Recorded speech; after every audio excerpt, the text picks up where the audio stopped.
Mesdames, Messieurs, bonjour, merci de votre présence. Je vais vous dérouler le déroulé de la manifestation. Voilà.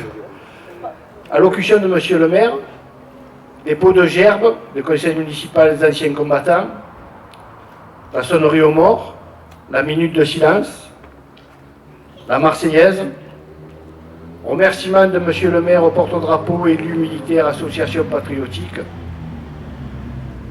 et chant de la Marseillaise.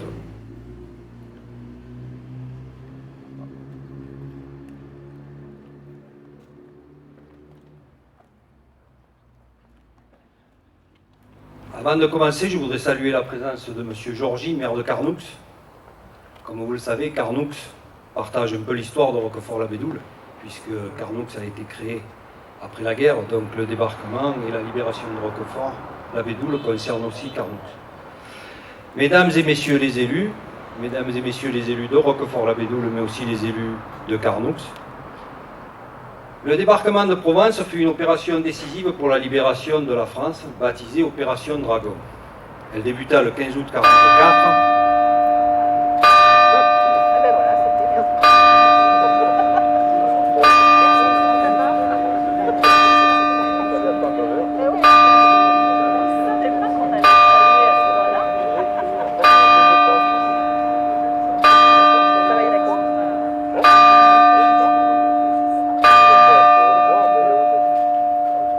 Cette fois, ce n'était pas le débarquement.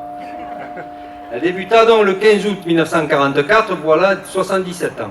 450 000 hommes, dont 250 000 Français, venus majoritairement de l'armée d'Afrique, débarquent sur les plages entre Toulon et Cannes.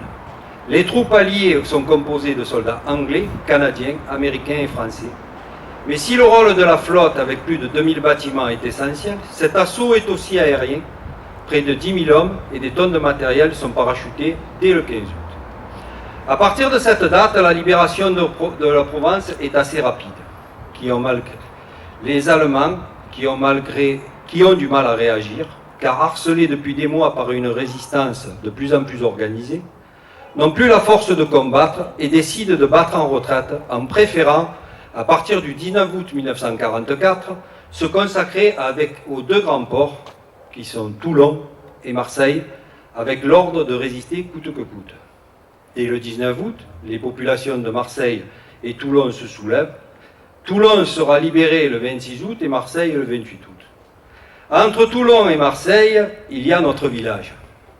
Et une libération qui s'effectuera entre le 20 et le 23. Le 20 août, les Allemands quittent précipitamment le village sous la pression de la résistance et à l'approche des troupes de la France libre. Le 22 août, le 7e régiment d'artillerie composé de tirailleurs algériens prend position au château des Julans et bombarde les positions stratégiques afin de faciliter l'arrivée des troupes d'infanterie. Le 23 août, le 17e régiment des tabors marocains, surnommé par les Allemands les soldats du diable, passe le col de l'Ange, libèrent notre commune et font route vers Marseille.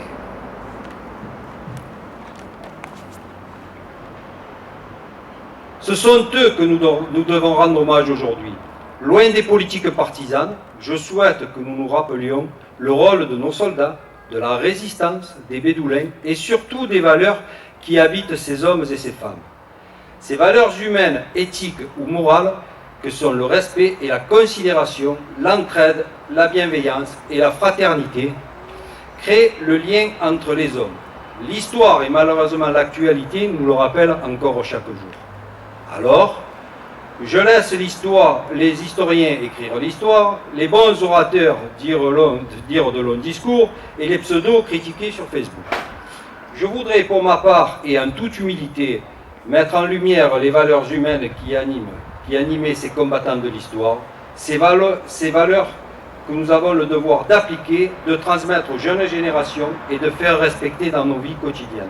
Notre responsabilité sociétale nous l'impose.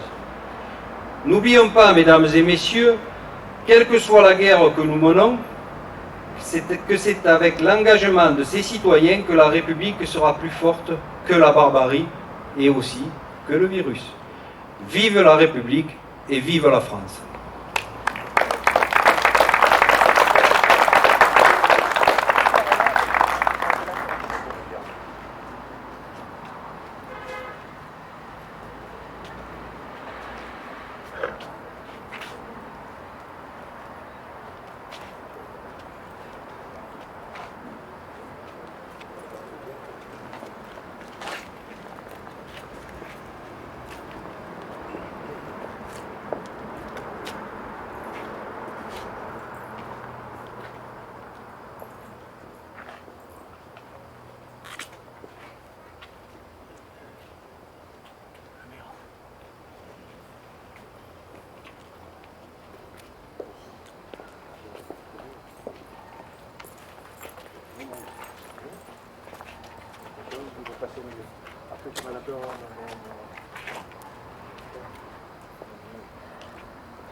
Au mort.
Je voudrais encore adresser mes remerciements à toutes les personnes présentes et aux associations. Donc encore remercier Jean-Pierre Georgier et M. Cassandri, son adjoint. Le major de la gendarmerie n'a pas pu venir, le lieutenant Martin non plus, puisque comme vous le savez, l'actualité incendie est assez importante aujourd'hui. Je voudrais saluer monsieur le représentant de la Légion étrangère, messieurs les représentants de la police municipale, messieurs les représentants des associations des anciens combattants de Roquefort-la-Bédoule et de Carnoux, monsieur le représentant des médaillés de guerre, messieurs les représentants du souvenir français de Roquefort-la-Bédoule et de Carnoux, monsieur le vice-président représentant la Légion d'honneur et monsieur le président de la RAC. Je voudrais aussi remercier plus particulièrement toutes les personnes qui sont toute l'année en train d'entretenir notre mémoire au travers des anciens véhicules que vous avez devant vous. Ce sont toutes des personnes de Roquefort-la-Bédoule, qui sont M. Canovaggio, M. Pellegrin, M. Avignon, M. Bonino, M. Poèche et M. Bédé. Ces gens-là entretiennent l'histoire, et c'est important aussi de rappeler que Roquefort-la-Bédoule a été une place quand même. Il faut quand même se souvenir un peu de l'histoire. Roquefort-la-Bédoule a été quand même une place stratégique pendant la guerre, puisqu'à partir de 1943, il y a quand même des dizaines de blocos qui ont été construits pour avoir une vue exceptionnelle sur Cassis, militairement parlant. Et donc aujourd'hui, cette histoire, c'est un souvenir, un devoir de mémoire que nous avons aussi d'expliquer le rôle qu'a été Roquefort-la-Bédoule, puisqu'en 1942, la municipalité a été dissoute pour remettre ça sous le gouvernement Pétain. Et donc voilà, donc la Bédoule est une place importante comme je vous l'ai dit, et on doit l'expliquer aux plus jeunes, surtout ne pas oublier, puisque c'est une page importante, malgré qu'elle soit ce qu'elle soit, c'est une place importante dans notre histoire. Voilà, je vous remercie. Et je vous invite à chanter la Marseillaise.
Bon, cette cérémonie est terminée. Maintenant, je vous invite à prendre le pot de l'amitié à la salle André Malraux, pour ceux qui le souhaitent. Merci beaucoup d'être venus aussi nombreux.